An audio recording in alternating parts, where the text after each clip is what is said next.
Nous avons constaté avec amertume tout ce dernier temps les divorces tendant à devenir ostentatoires. Les hommes divorcent d'avec leurs femmes comme si c'était d'abandonner leurs vieilles chaussettes. Et les femmes divorcent d'avec leurs maris comme si c'était d'abandonner leurs vieux soutiens-gorge. Et c'est les enfants qui en souffrent. Des plaintes nous sont parvenues au niveau de l'ONU. Mon collègue Kofi Annan et moi avons essayé d'élaborer un certain nombre d'articles qui vont désormais régir la vie dans les foyers conjugaux. Il s'agit bien de 12 articles, dont 6 qui concernent la femme et 6 qui concernent l'homme. Si vous êtes d'accord, je vous en livre les teneurs. Vous êtes d'accord ou vous n'êtes pas d'accord? Merci. Si vous êtes d'accord, tous ensemble, oui, oui, oui. Tous ensemble. Tous ensemble. C'était tout simplement pour savoir ceux qui sont pour et ceux qui ne sont pas contre. Comme la tradition veut qu'on commence toujours par la femme, c'est pas moi qui irai à l'encontre de cette tradition. Charte fondamentale des déclarations universelles des droits et devoirs de la femme dans le foyer conjugal. Article 1. Ce que femme veut, l'homme donne. Merci les femmes. Merci les femmes. Les hommes ne sont pas d'accord, mais on s'en fout. Taisez-vous. Article 2. En dehors de la pression atmosphérique, la femme ne doit subir aucune autre pression. Merci. C'est l'ONU, ça vient de là-bas. Article 3. Le mari, quant à lui, ne doit jamais refuser de conjuguer la conjugaison conjugale, quelles que soient les circonstances de cause, de lieu, de manière et de temps. Matin, midi et soir. Le soir avec prorogation jusqu'au matin. S'il saute une séance, venez nous voir. Merci. Article 4. Le mari, le matin en sortant pour le boulot, après avoir fait la vaisselle, doit descendre avec lui tous les sacs de poubelle. Merci les femmes. On s'en fout. Article 5. Ayant constaté que tous les hommes sont comme des melons, c'est-à-dire pour tomber sur les bons, il faut en avoir tâté plusieurs, la femme doit disposer de cette large liberté d'aller tâter. Voilà. Ça vient de là-bas, c'est l'ONU. Article 6. En dépit de tout ce qui a été dit, si elle le sent, la femme peut devoir respect et fidélité à son mari. Merci.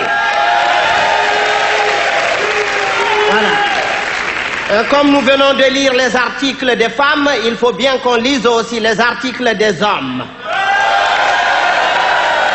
Parce que quand même, il faut être à deux pour faire n'importe quoi. Voilà. Charte fondamentale des déclarations universelles des droits et devoirs de l'homme dans le foyer conjugal. Article 1. Le mari a toujours raison. Merci.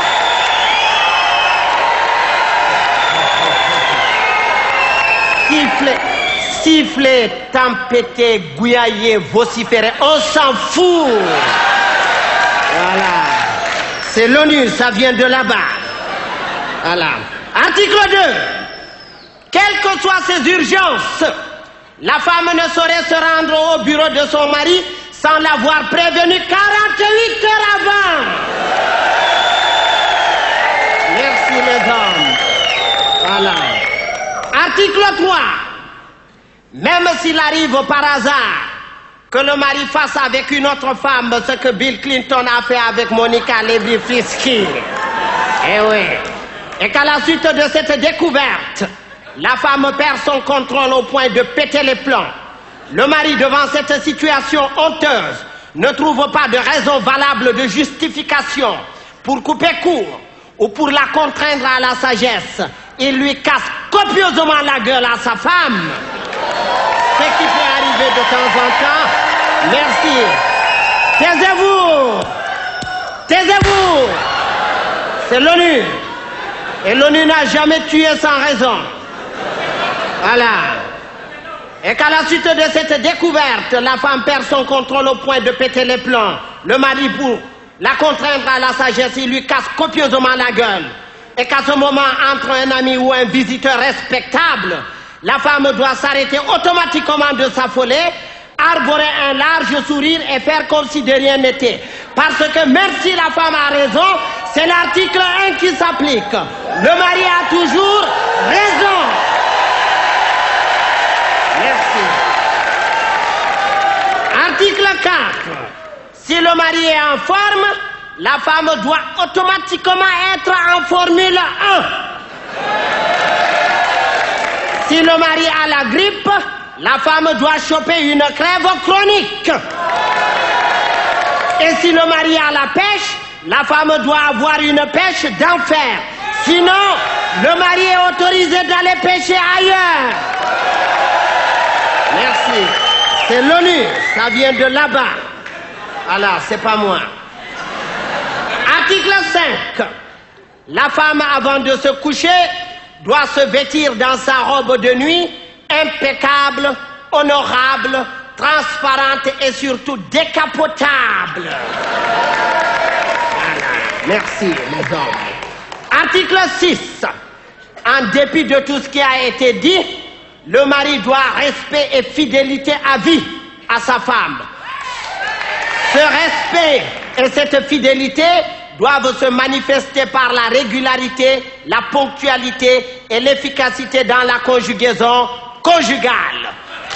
Point de mari efficace, valable, sans conjugaison conjugale régulière, efficace et surtout vitamineuse.